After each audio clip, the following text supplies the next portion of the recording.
வந்துட்டு குரான் வாங்க போயிருந்தோமா, அந்த வீடியோ கூட நான் போஸ்ட் பண்ணியிருக்கேன். ஒரு ஷார்ட்ஸா வந்து நான் போட்டிருப்பேன்.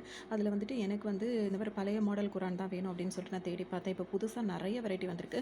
ஆனா நம்மள பொறுத்தவரைக்கும் பார்த்தோம் அப்படின்னா, நம்மளுக்கு பழைய மாடல் குரான் தான். அதாவது எப்படின்னா, எடுத்த உடனேயே பார்த்தோம் அப்படின்னா, இந்த அஸ்மால் ஹுஸ்னா இருக்கும் பார்த்தீங்களா, அந்த மாதிரி தெளிவா இருந்தது. இந்த குரான் வந்து ஃபர்ஸ்ட்டு எனக்கு கிடைக்கவே இல்ல. அதுக்கு முன்னாடி நாங்க ஒண்ணு செலக்ட் பண்ணிட்டோம். அதுக்கப்புறமா நான் இன்னும் கொஞ்சம் லாஸ்ட் ட்ரேல இருந்தது. எப்படி உன் கண்ணுக்கு மட்டும் கிடைக்குதுன்னு சொல்லிட்டு என் ஹஸ்பண்ட் கேட்டாங்க. அதோட நான் இத வந்துட்டு கஷ்டப்பட்டு இந்த குரான் எனக்கு கிடைச்சிச்சு. எனக்கு ரொம்ப பிடிச்சிருந்தது. அதோட நான் எங்க வீட்டுக்கார் பேரு, என்னோட பேரு, என் பையனோட பேரு, அதுக்கப்புறம் என் மிட்டுக்குட்டியோட பேர் எல்லாத்தையுமே எழுதி வச்சுக்கிட்டேன். அதுக்கப்புறம் இங்க பார்த்தோம் அப்படின்னா வந்துட்டு, எனக்கு எப்படி இருக்கணும்னா வந்து இந்த மாரி குரான் எழுத்துக்கள் வந்து தெளிவா இருக்கணும். இந்த மாதிரி நல்லா பெருசு பெருசா இந்த மாரி தெளிவா இருந்தா நல்லா இருக்கும்ன்றதுக்காக நான் இத சூஸ் பண்ணேன். இதுல எனக்கு இன்னும் ரொம்ப பிடிச்ச விஷயம் என்ன அப்படின்னு சொல்லிட்டு பார்த்தீங்கன்னா, இங்க வந்துட்டு இந்த மாரி நம்பர் போட்டிருக்காங்கல்ல. இந்த மாரி ஒவ்வொரு பேஜ்லயுமே வந்துட்டு இந்த மாரி நம்பர் போட்டிருக்காங்க. அந்த மாரி இப்ப நான் வந்துட்டு இந்த பேஜ் வந்து ஓதிட்டு இருக்கேன். இப்ப தான் வந்து நான் இப்ப மக்ரிப் தொழுதுட்டு இதுவரைக்கும் ஓதி முடிச்சிருக்கேன். ஸோ நான் இந்த பேஜ் வரைக்கும் இவ்வளோ தூரம் ஓதியிருக்கேன். ஏன்னா டெய்லி காலையில, அப்புறம் ஈவினிங் கிடைக்கிற டைம்லாம் குரான் ஓதுறது எனக்கு ரொம்ப பிடிக்கும். எதுலயுமே மனசு அமைதியா இருக்காது. ஆனா தொழுது குரான் ஓதுனா அவ்வளோ நல்லாயிருக்கும். ஸோ ஃபஜர் தொழுதுட்டு குரான் ஓதுங்க.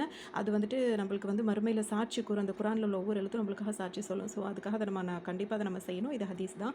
அதே மாதிரி நம்ம மக்ரிப் தொழுதுட்டு அசருக்கு அப்புறமா நம்மளுக்கு கிடைக்கிற டைம்ல குரான் ஓதலாம். இன்னொரு விஷயம் இந்த குரான்ல எனக்கு ரொம்ப பிடிச்சது என்ன அப்படின்னு சொல்லிட்டு பார்த்தோம்னா வந்து, இது ரசூல் ஸல்லல்லாஹு அலைஹி வஸல்லம் அவங்களுடைய பேர் வந்து கடைசி பேஜ்ல நெறைய இருக்கா.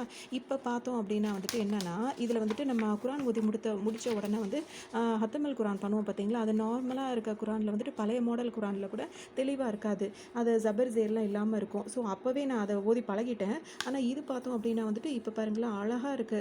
ஹத்தமல் குரான் சொல்லிட்டு இப்ப நம்ம யாருக்காக இந்த வேணாலும் இந்த குரான் வந்து ஹத்தம் செய்யலாம்ல. அதுக்காக இது வந்து ஜபர் ஜேரோட பாருங்க எவ்ளோ தெளிவா இருக்கு. எனக்கு இது ரொம்ப பிடிச்சிருந்தது. ஸோ நான் ஈஸியா எனக்கு வந்துட்டு குரான் வந்துட்டு நம்ம கரெக்ட்டா ஓதணும். நோன்பு நேரத்தில தான் ஓதணும்னு கிடையவே கிடையாது. எப்பலாம் டைம் கிடைக்குதோ அப்பலாம் வந்துட்டு நெறைய குரான் ஓதுங்க. அது ரொம்ப நல்லது.